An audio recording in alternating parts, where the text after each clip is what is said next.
This video covers the IGCSE Biology Objective 2.1.6F on the 2025 CAIE syllabus to state that sperm and egg cells have a specific function. So we're going to look at these together. They're both cells of the reproductive system, one being the male reproductive cell, the other one being the female reproductive cell. So the sperm cell is located in the testes of the male animal, and the egg is located in the ovary of the female animal. We'll learn more about the specifics of these cells when we study the reproductive system. But let's just quickly take a look at the structure and function. Here we have a microscopic electron microscopic image of the sperm and the egg cells. You can see that there is a difference in the size between those two cells. So the sperm is small.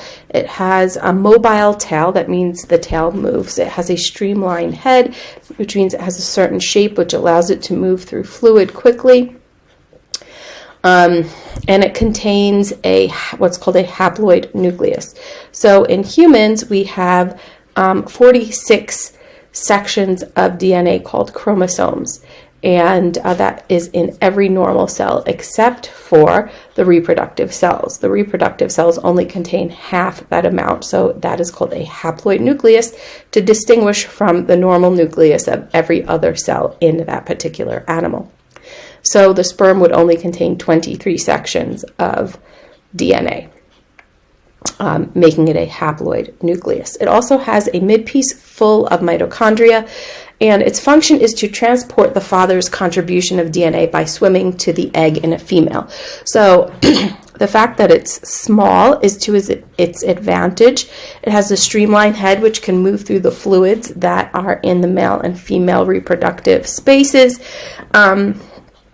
And it has lots of mitochondria to provide the energy for the movement of the tail to allow the sperm to swim. Now, the egg, on the other hand, is large and non-motile, meaning that it does not move. It also contains a haploid nucleus, so when you get the 23 sections of chromosome from the sperm and the 23 sections of chromosome from the egg, and they join together through fertilization, you end up with a total of 46, which is the full complement for a human. There is a jelly layer and fat store in the egg as well, and its job is to wait to be fertilized by the sperm.